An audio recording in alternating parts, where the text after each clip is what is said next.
This podcast is brought to you by Consolidation Coach, the leading M&A consulting firm in the collision repair industry. Hey there, it's Jason Stahl with another episode of Consolidation Nation, and I have the distinct pleasure today to welcome the Consolidation Coach team live and in person at Babcock's World Headquarters. Laura Gay, the owner of Consolidation Coach, Chad Smith, and Russell Winston, Business Development with Consolidation Coach. Welcome, guys. So glad to have you in the studio. It is awesome to be here and impressive, I must say. Thank you very much. So, guys, today, episode 4, we talked about getting into the mind of the buyer. And today we're going to talk about getting into the mind of the seller. What do they look like? How tall are they? What do they have for breakfast? What are their hobbies and interests? We're going to do a deep dive into the mind of the seller. So I wanted to start with you, Laura, and tell me a little bit about the typical seller, the mom and pop shop, the husband-wife team, whoever they might be, whether it's a single shop or a multi-shop organization. What are they like when they're in that mode to sell? Well, I don't know if they ever totally get in what I would call a mode to sell. I think it starts out by you start thinking about it. And I think back to when I was, in the process of selling. And I remember getting letters upon letters upon letters from consolidators. And I remember just, for lack of better words, a little being overwhelmed by it, a little annoyed by it, because I felt like if my employees saw these letters, they would feel that, I was up to some shady business, right? And then as time went on, I'm a firm believer God gives you what you need when you need it. I was going through some tough times. My former husband was really ill when, we sold the stores. My son's been chronically ill since birth. And it was just one of those things, it just came along at the right time, a true blessing. And I remember the first conversation that I had with a consolidator, I was more nervous than I was on any first date. I mean, it was unnerving because you feel like you're almost cheating on your spouse. And I think of it as like dipping your toe in a cold pool. Like you stick it in there and you like pull it out really quick because you're like, oh my gosh, it scares the tar out of you, just the mere thought of selling your business. So I think that's like the first thing. And then it takes a while for you to get comfortable, kind of like, you step into a pool that's 75 degrees. At first it'll wake you up, but you get used to it after a while. And I think that it's different for everybody. And that was kind of like my experience, like getting into it. How about you, Chad? Yeah, I mean, it's hard to say that there's the typical mind of a seller because of all the clients we deal with, there's several things that you can see that everybody is unique in their own perspective. But within each seller, you can see commonalities that thread throughout the start, all throughout the process. And like you were saying, sometimes you feel like you're doing something wrong because you built this business, but we all knew that this business was built around employees.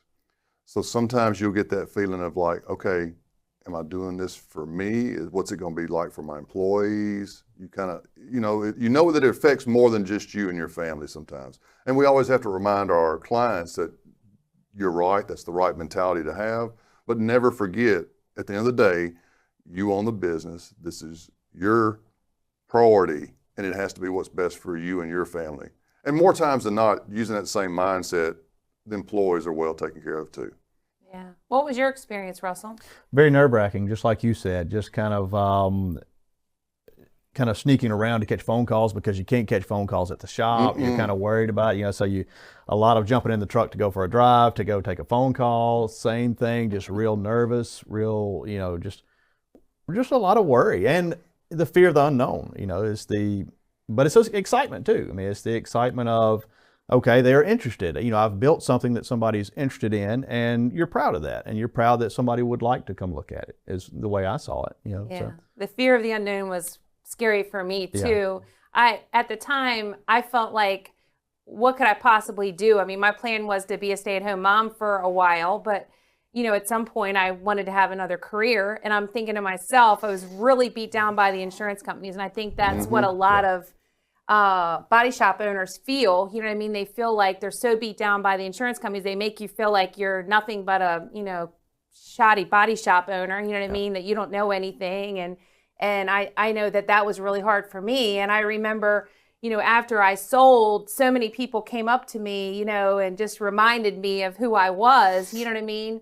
And I think that was also super scary, was like, what opportunities do exist, for me post sale, if that's even something that you want to do. I was young. I was 42 when I sold. How old were you? 48. 48. And how about you, Russell? 44. Yeah. So young. So, Well, yeah. when you run a shop like that, so many people, you're in the grind every day, and you think that's all you can do, especially if you've only done it 5 years, 10 years, 20 years, whatever. So you just get in that rut, and so many people don't realize that you have more qualities, you have more things that you can give to other, industries or within the same industry outside of just owning and running a shop. Yeah. My fear was, who am I now? I Oh, yeah. was in a body shop from the time I was 17 to 44, and then so people come to you for guidance, and you're proud to be able to give that. So after you sell that, who are you? And that's a tough thing to have to reinvent, is what it feels like. But it's a good thing. I've never had anybody that came back that we helped sell come back and say, I want my body shop back. I have not. That has never happened. Yeah. It's funny. I feel like the identity crisis thing is more of a man thing than a woman thing, because I didn't have that at all. We as humans, we all need, we need purpose in our lives. And the purpose of your life when you run a shop or own multiple shops, whatever, is that entity.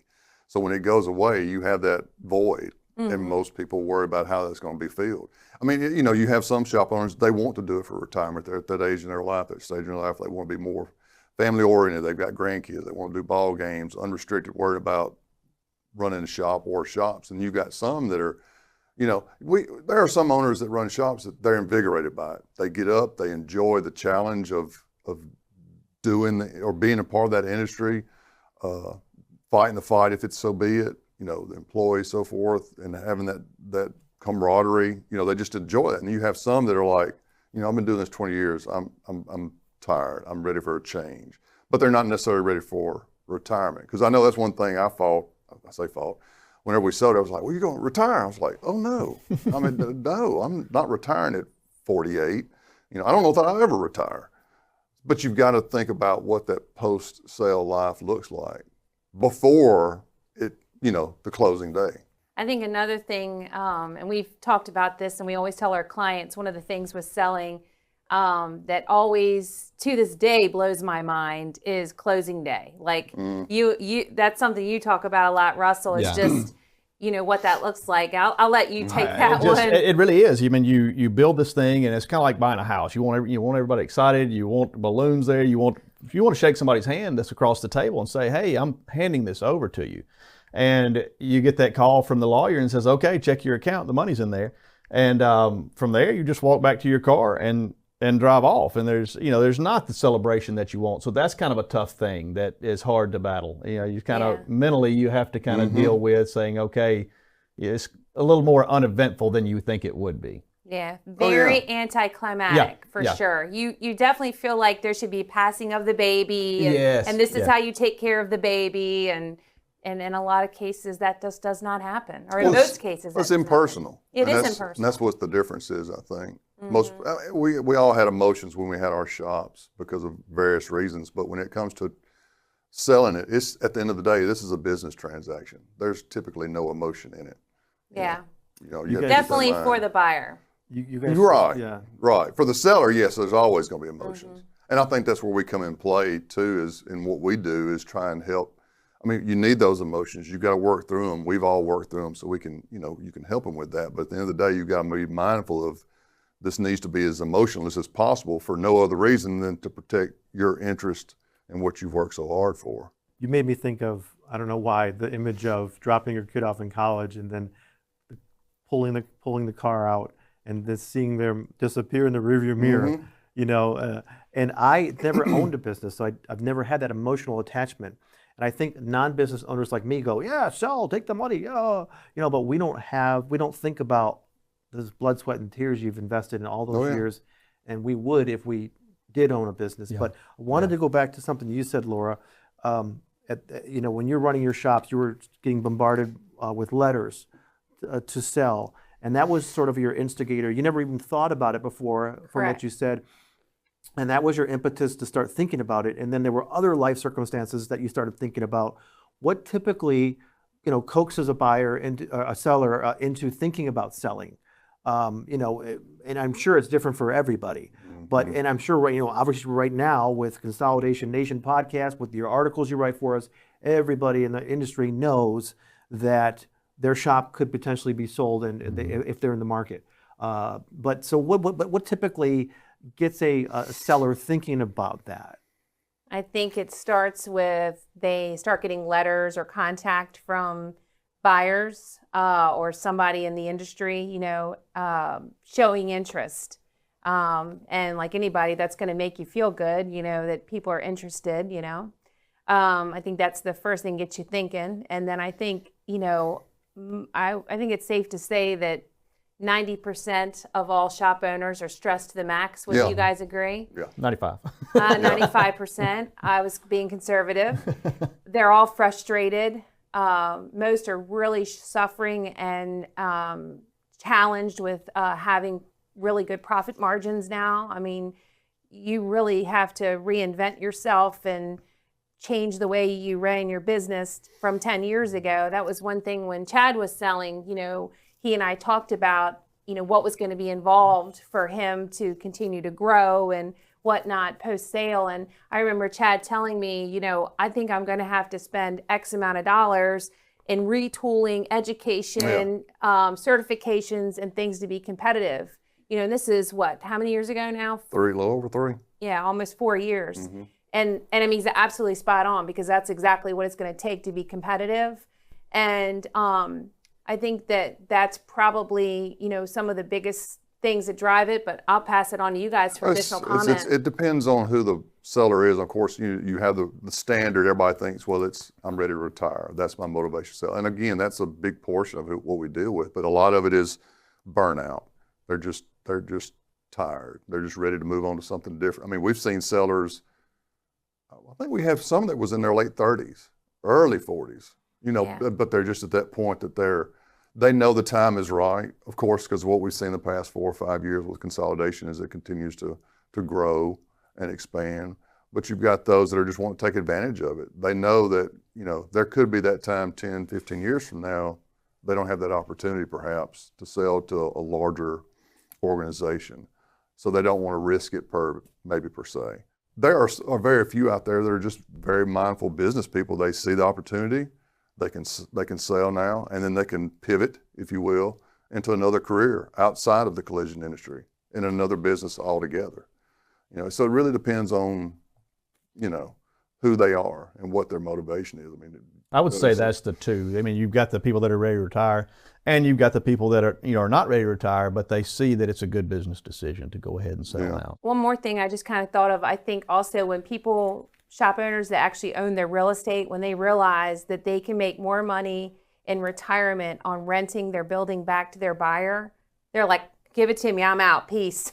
Mailbox money. Yeah, I love that term that you used. Yeah, mailbox money. I think that's when they realize that, they're like, gosh, I'm working so hard for this and I could have that, sign me up. Well, they finally realized they've actually had 2 businesses all along. They maybe didn't click that way. One, the operational side of it, run the body shop and so forth. And if they're fortunate enough to own their own property and have organized it correctly, it's a separate business altogether that has its own life, that can still exist post-sale. Yeah, and then you live on that rental income. I mean, we've got one client right now that's getting $60,000 a month in rental income. Can you imagine? No. No, never in my life, no. Yeah.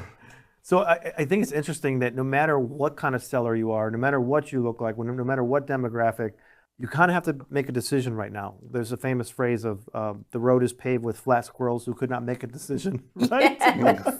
That's a new one. But I mean, it's accurate. Yeah, right. So this is a time in the history of the collision repair industry that is the best time to sell. We talk about that all the time. And every year we're speculating, how long is this going to last? How long is this going to last? And we still see a long, long runway, right? So they have to be decisive right now. But I feel like we're at a crossroads. You're either ready to sell, or there's a lot of very aggressive, young or not young, body shop owners who see opportunity and they want nothing to do with selling. They're excited by electric vehicles. They're excited by ADAS calibration. And every shop that closes, they see more dollar signs. You know, I was talking to a shop in Erie, PA, and his shop was crammed with cars inside and out. And I said, "What's going on?" You know, he goes, "Well, a lot of shops in my area have closed. I'm one of the only guys left." So there's opportunity. Absolutely. There is. So we're at a crossroads. Yeah, 100%. And in no way are we suggesting, you know, you should sell your No, shop. We're no. suggesting, hey, if it's something you're thinking about, do that. But like the 34 years that I've been in the collision space, I think about how the collision business has evolved. And I am 100% sure that we are in a space right now that is like the dragon's tail is finally whipping. We've got a lot of new models.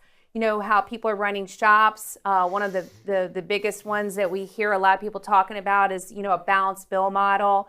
You know, for people that aren't aware of that, it's basically where the insurance company, you know, let's say pays $4,000 to fix a car. The actual way to repair the car properly is $5,000. The customer pays the difference, and the shop ultimately is fixing the car 100% accurately to OEM specifications. And that model is a lot more profitable because you're actually not running around chasing your tail. Just like when you go to a doctor today, you go to the doctor, you wait 30 minutes to see the doctor, you see him for 10 minutes and you're out. You know, it's almost like, you know, you really have to, that's why the concierge doctor model has been created. It's the same mentality because that's the only way doctors have figured out how to be profitable, and same with collision shop owners. And I think if you're following this model and you're fixing cars properly and you're delivering a really high quality repair and high customer service experience, I think that's, you know, going to be the home run, you know, moving forward, you know, at least for the next 5 to 10 years and frankly beyond. What do you guys think? I think that there's room for the shop owner. That's not going anywhere. I think agree. that you can still, if you love it, if you want to do it, there's room for that. A lot of the MSOs cannot compete with the local guy that's been there, that's, you know, knows everybody in town, and so there's always going to be a place for that. And if you love it, we're never an advocate for sell for if you are loving it. We want the people that are ready to, you know, we want to help the people that need help. And that's what I see. Yeah, that's the whole reason, you know, that when I started Consolidation Coach, it was to help people not get the short end of the stick. They're just like, you know, anybody that's selling is just like myself, Chad, Russell. We all own shops. We all had to wash cars on Friday when the porter didn't come to work. Yeah. We had to scuff bumpers, you know, on a Friday or a Thursday rather, when, you know, Monday, Tuesday. Oh yeah, any day of the week when the painter's helper didn't come in, you know. So we've all, you know, we've worn all the different hats, so we know what it's like. We know the pain.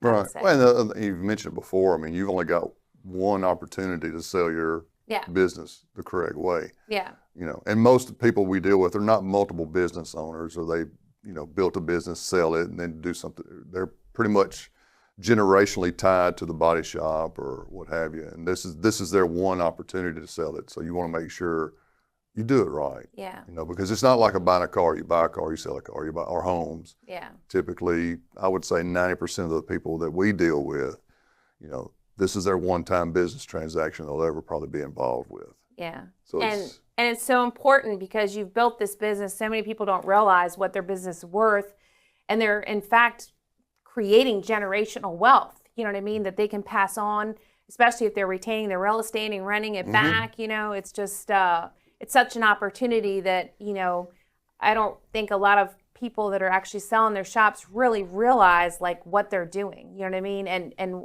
how monumental it is. Laura, you mentioned earlier repairing the car right, and the last episode of Consolidation Nation, we touched on OE certifications, and you said it wasn't necessarily a deal breaker if a shop didn't have those, but if you do, great. And I know the industry is still sort of, they're hearing a lot about this. OEM certification is a trend, but they're sort of on the fence if they haven't, if they don't have one of those because of the investment. And they don't feel like, they feel like if they're going to spend the money, they want the cars to show for it, and they don't think they're going to get that necessarily. But for other shops, it's not about the volume. It's about repairing the car right and educating the consumer. And that's another thing. A lot of shops believe that consumers don't know an OE certified shop from a non-OE certified shop. But talk to me a little bit about OE certifications and repairing the car right and where that stands and how that might elevate your status as a shop to the mind of a buyer. you know, we've talked about on other episodes that, you know, just like you've got different restaurants that you can go to, you know, think of consolidators as the same thing, you know. Some are really focused on having OEM certifications, and some are very focused on having iCar. Some are focused on both. You know, they all just have a different, you know, personality like we've talked about before. And I think with the OEM certifications, I think that's something that if you're, you know, looking to sell, you know, it's important, but not that important. But if you're looking to stay in it to win it, I think it's important to think about what your niche is going to be. I live in Naples, Florida, and there's a guy there that has a shop, and he's got, I think, 3 major OEM certifications, and they're the Highline ones that you have to earn. And that's his niche, right? And his shop is jam-packed. And there's those type of models, you know, all over the place. There's a guy in New Jersey that's a big Subaru shop, same thing, like that's his niche. I think you just have to figure out what your niche is, and it really drives off of the area that you're in, and you know what it is that those people want or need, you know, and figure out what that is and deliver that niche. I mean, think about it. Consolidation Coach. I mean, we are a consulting firm that specializes in helping body shops sell, and that's all we do. Like, if that doesn't get niche, you know, I mean, I think that just resonates on what, you know, if you want to be competitive and you want to stay in business and in it to win it, like I say, as a collision shop owner, you need to figure out what that niche is and really drive down to that. Yeah. I think so many people still look at OE certifications, and you alluded to this, as a revenue stream, that you can get these whatever type certifications they may be, and you're going to see a revenue impact from it. And more times than not, you're going to be disappointed, because it's not. But it goes back to what you were saying, is learning to make sure you're repairing the cars correctly. And I think what you touched on is a very important aspect of it, is the niche portion of it. Because a lot of people, going back to that revenue stream, they're thinking, well, if I get 10 certifications, my sales are going to go up by X. You've got to be more mindful when you start looking at these certifications. Look at your sales mix. Are you working on more Nissan, Hondas? Are you working more Lexus, Toyota, GM, whatever? And kind of correlate your OE certifications to what your sales mix is, to focus really on what your market priority is. And it could lead to more sales, but if you do it from an aspect of preparing for sale or trying to drive more revenue to your facility, you're going to be disappointed. And I think the majority of body shops know that now, but I think that was something we seen early on as OE certification started to build. But especially alluding back to what your original question was, when you're looking at selling, I don't know that we've ever really talked to any of our clients that are thinking about selling and encourage them to get certifications to sell. I agree. You know, it's not going to bring that much value to you as a business if you do not already have those certifications. Now, Gold Class it's borderline must for most of the larger consolidators, because if you don't have that Gold Class certifications, when they come in after they take over, they have to convert that shop into a Gold Class shop more times than not, because that goes into their DRP relationships. That might go into some of the certifications they see the benefit of having as a result of the prior ownership not having. I think one of the certifications we had when we sold months after, they didn't renew it. They let it fall off because they just didn't see the value in it. You know? But I'll add to that too, if you don't have the iCar, that I haven't seen that bust a lot of deals, but what I do see is they may say, well, we may need the additional money that it'll take to get iCar certified. So I wouldn't think of that as a hurdle that can't be crossed. I just think it's something to know that you need to have, and if you don't have it, you're going to pay for that side of it, you know, on the sell or either while you're in business. So yeah, I think it's something that's a very good thing to have either way, but at the same time, it's not a hurdle that can't be crossed if you're trying to sell. No, it can't be crossed. Another thing, I think it says something too about the establishment or the culture of that business. If they're not iCar Gold Class, from the buyer's perspective, they have to question, okay, what does the quality of work look like? How are they training their employees if they're not iCar Gold Class? Whatever your opinion is of iCar, that's beside the point. Yeah. You know, what does the culture of that shop look like? And a lot of checking on cars that, you know, a lot of coming in and making sure that, like you said, being repaired correctly. And that's what it's all about. That's what we're here for as shop owners anyway. I'm glad you guys brought that up, because I think sometimes people think of Consolidation Coach and you guys just help a shop sell, but you actually coach. And if there's a shop that has made the decision to sell, but they've they're not sure if their shop is in the optimum position in the eyes of a buyer, you guys can get them from point A to point B, right? If they are, maybe there's some just red flags that you see and you get them prepared for the sale. That's part of what you guys do, right? 100%. It goes from sometimes we get financials and we're like, we know that they're not ever going to be able to get through financial due diligence with their financials. Either they're not detailed enough, or maybe, I mean, there's a myriad of scenarios that play out, but that's, often, a case. And sometimes, we'll go to the shop and when we'll visit the shop, we don't always have to do that, but sometimes we do, we'll see things that need to be changed or just different scenarios. Thoughts? Yeah, without a doubt. We're going to be very upfront with our clients. We don't want to paint a rosy picture just for the sake of gaining a client. We'd much rather be brutally honest and let them know up front, this is the hurdles that you're going to have. And a lot of times it's still hurdles that you can overcome. It might be, well, let's put a game plan together for you for the next 12, 18 months, start achieving some certain things, and then at that point, then you're potentially ready to go to market. And then we have some clients that are in markets that are just, for lack of a better word, they're impenetrable.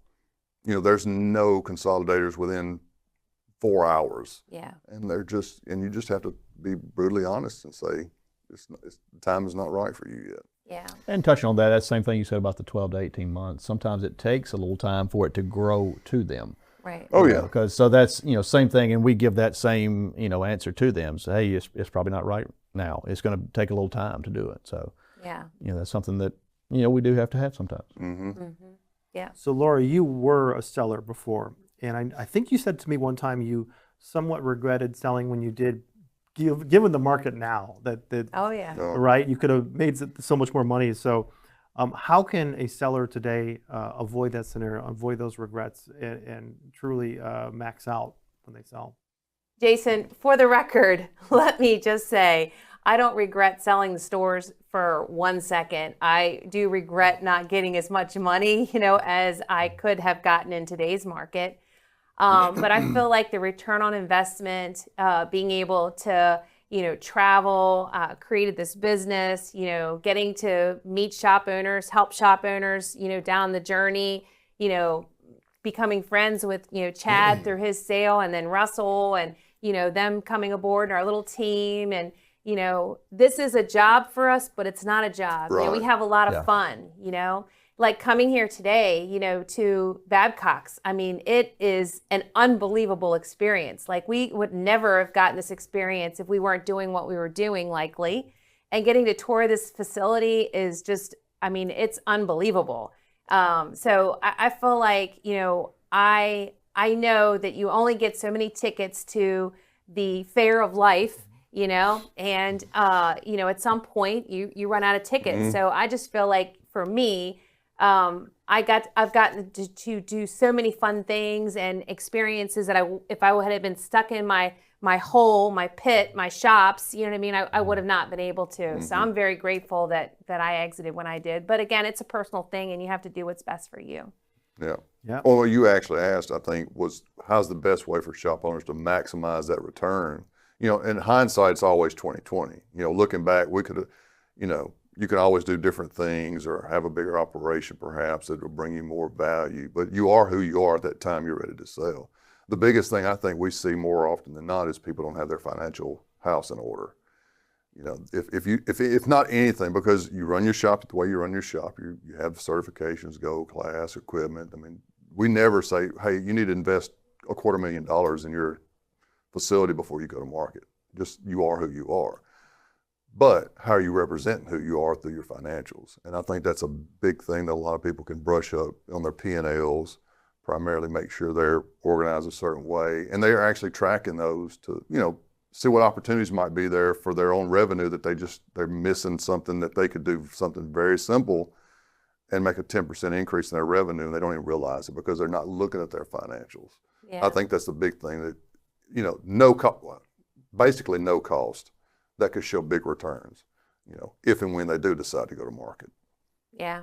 We've got a client that has spent the last 3 years cleaning up his books and cleaning up, just running a very, not that his shop wasn't nice and clean before, it really was, but he's really like cleaned up his accounting act, for lack of better words, and it is impressive, you know. And I think now that he's done that, he's so proud of what he's done. I think he's really struggling whether he wants to sell or not, which is awesome, you know. Well, sometimes when you do that practice, let's be honest, a lot of shops do not know if they're actually profitable or not. They don't realize their P&L. We have X sales, and that's all they realize. They don't know about their gross profit, their net income, what their overhead looks like. So if they actually go through that exercise, they may actually realize, this is not as bad as I thought. Yeah. Wow. We don't get me wrong, we have not really seen that, I think, Yeah. but I'm thinking out loud, I think you need to do that to really realize what your house looks like from a financial standpoint. Yeah. Thinking about this particular client, I think that's exactly the case for him, you know. That's interesting that you get all your ducks in a row and figure out, clean up your accounting, and then all of a sudden you say, I don't want to sell, because you see a profit-making machine, and maybe things get a little easier because they instill SOPs or Right. something. Right. I mean, at the end of the day, what are you selling? You're selling a financial instrument for return. Yeah. I mean, so if you don't understand that and know what your return is internally before, which that's kind of why we do evaluation and so forth, to kind of bring that home to them so they can see really what are they generating. Right.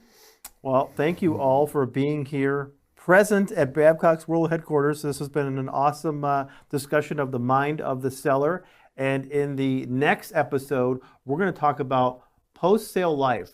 That life doesn't have to end when you sell your body shop. We're going to talk about real-world examples of what people have done after selling their shop and what the options are out there, right? So, Yep. looking forward to it. Yep. Thanks, guys. Thank Thank you, you. Jason.